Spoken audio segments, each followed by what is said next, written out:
All right, hey everyone, Andrew at Microphonic Designs here at Richardson High School in Richardson, Texas. And today has been a long one. I got here about 12 hours ago, and of course I took a break for lunch and we stopped for a very quick dinner maybe an hour or two ago. Richardson has a big setup, y'all, I won't lie. And lots of new stuff went in and lots of changes. There's been a pretty big change in staff this year. And that meant that it was sort of time to refresh things, I think, for the new percussion director that came in. And I think that this is going to work really well for him. Again, as with any situation, but certainly whenever we have, a new director coming in, getting settled in with his team and getting to know the students and learning even just what the campus layout is, I want him to be able to focus on those things instead of really stressing out about audio stuff. So this was just a really great opportunity to help this program out and help this new director get settled in. So let me show you what we got working here. So this is Richardson High, and we've got 5 marimbas, 1, 2, 3, 4, and 5. We've got 5 vibraphones in the back, 1, 2, 3, 4, and 5. And then we got a xylophone here, and we've got 2 synth carts, and I'll kind of show you what's going on over there because it's kind of a lot. And let me get the gimbal fixed here. There we go. All right, sorry about that. So as always, we'll kind of start with the speakers and the mixer cart here and kind of work out from there. So they have the triple wide mixer cart with the version that has the rack space going this way. So I redid almost all of this. We put in a new Furman F1500 today, and I had to move all of this wireless stuff. It was in their synth cart, which is where I thought it should go last year. I think that's where it worked. But this year it made more sense to put them in here, and I'll sort of explain why as we get there. We got the Cisco switch so that we can go in here. Check this out. We go in, we do menu, network scan, because they're connected together with the Ethernet ports. And we hit enter. It's going to search, and then check this out. Boom. They all go, and they all pick their own frequencies. And so that's why we go through the trouble of connecting all of the Ethernet ports on the backs of these things to this switch here so that they can communicate with one another, and we can do a network scan and sync, which is just very useful. So here we have the wireless. These are actually going into inputs numbers. If you can see right here, we've got inputs 1 through, I think it's 6. Let's take a look in the back of the board. And the fan that we have going over there is pretty loud, so I hope it's not too loud. So yeah, so we've got the 6 wireless receivers back there feeding inputs 1, 2, 3, 4, 5, and 6. And you'll see I got my color code going there. And I cleaned up back here as best I could. I mean, that's not bad other than this cable right now, because we had it connected for testing. But pretty good for all the stuff we got going on back there. I'm pretty happy with it. Back around the front here. So you'll notice here though that we're on channels 33, 34, 35, 36, 37, and 38. What's going on here? Well, in the mixer, I've got those channels being fed. So you'll notice here it's input number 1 for channel number 33. Right? Because on input layer number 1, where it's actually channel 1, right? We're feeding it from the slot card. So we have 2 of the Yamaha TIO 1608 Dante stage boxes over in the Synth 2 cart, which is the audio hub.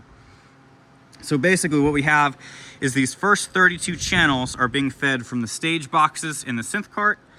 And then I've got the extra wireless receivers feeding the physical inputs on the back of this thing, but they're being allocated to the the channels towards the end of the console, because it's actually, we got up to 40 channels. Like, these are sort of half channels, but really all we need is the ability to do some basic EQ and reverb, really. And there's some more kind of behind the scenes stuff going on with these later channels that, again, we'll get to in just a minute. TF5, we've got 10 channels for the marimbas, 1 through 5, high and low. We're miking the xylophone because we had the extra channel and we can, and I think it's cool. We've got vibes 1 through 5. All of our electronics, check this out. We've got synth 1, left and right, synth 2, left, right, mallet station number 1, left and right, and mallet station number 2, left and right.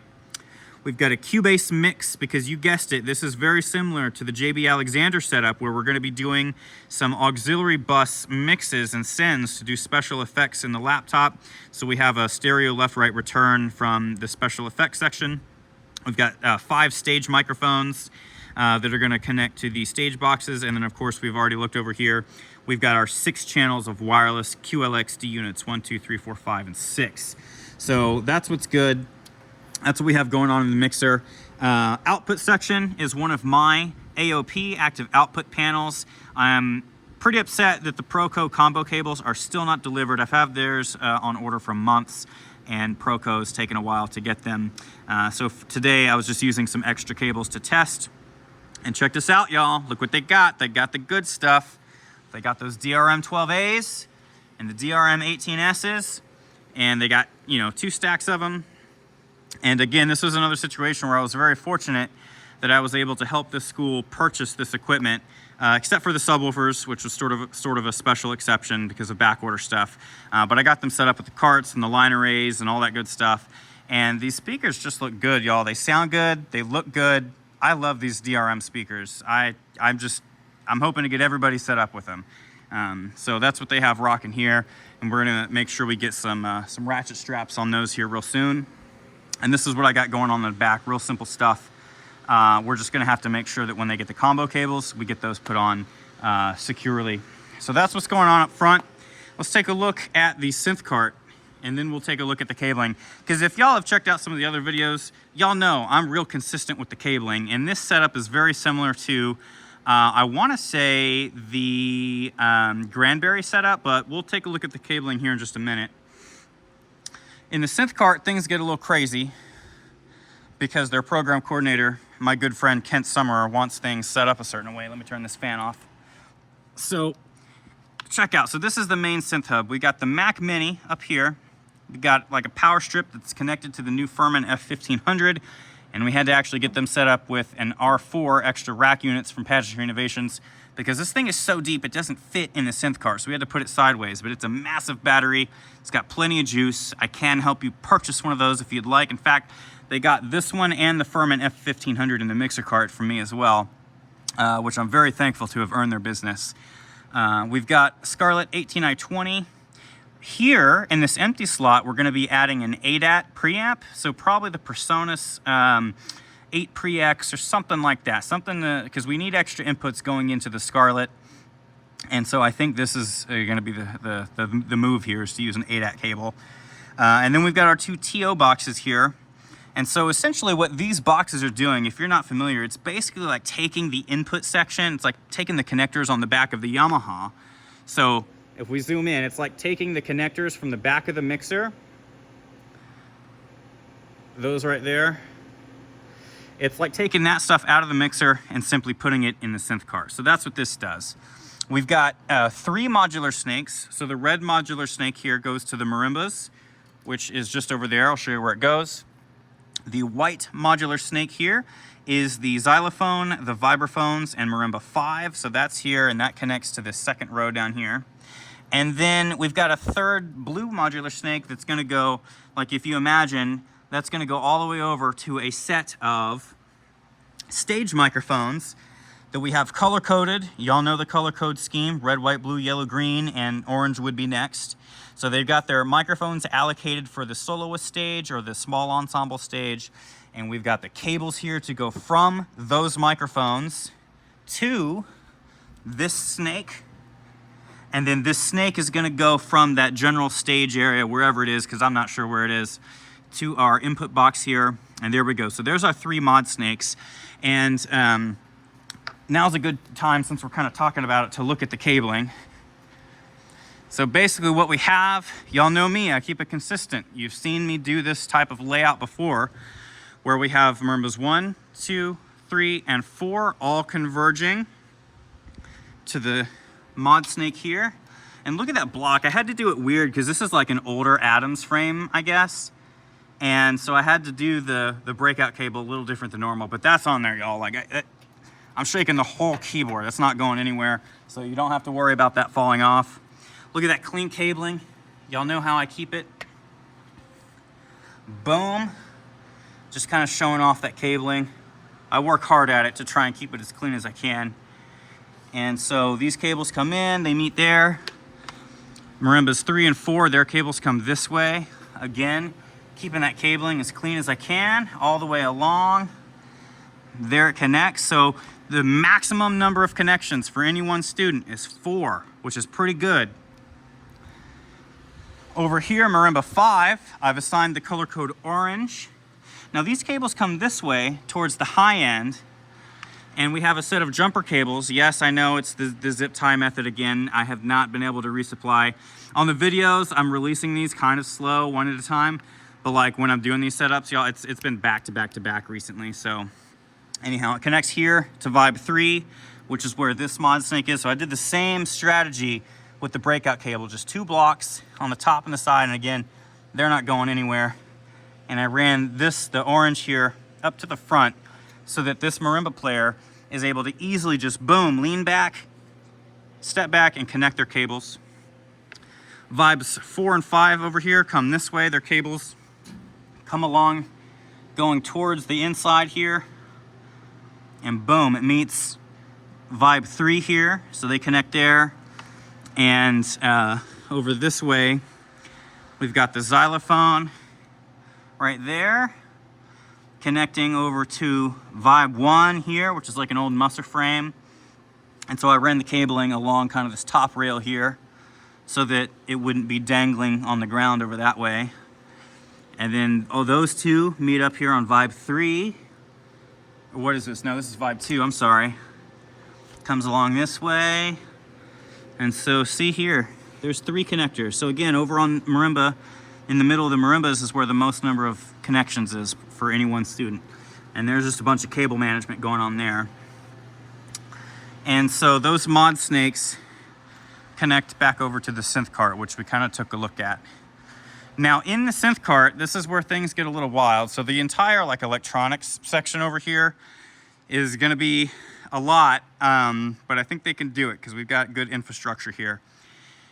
They have a new MIDI controller showing up real soon that's going to go in that cart in the front. We've got this one here. We're going to have mount station A on this cart. And check it out, y'all, mount station B is going on that cart. And so I wanted the Synth 2 cart here to kind of sort of be the main hub where everything connects to. And essentially what we have on the back of the Scarlett interface here, let me show you what the back of this looks like. And these are the new carts, by the way. If you checked out the Richardson walkthrough last year, they did not have these synth carts yet. And so they did a good job moving into them. I cleaned up that work today, particularly for this one. Now this, I'm not too happy with. I mean, this is just a bunch of power cables. Not much I could totally do about that. So this is some of my not best work right here. But over here is pretty good.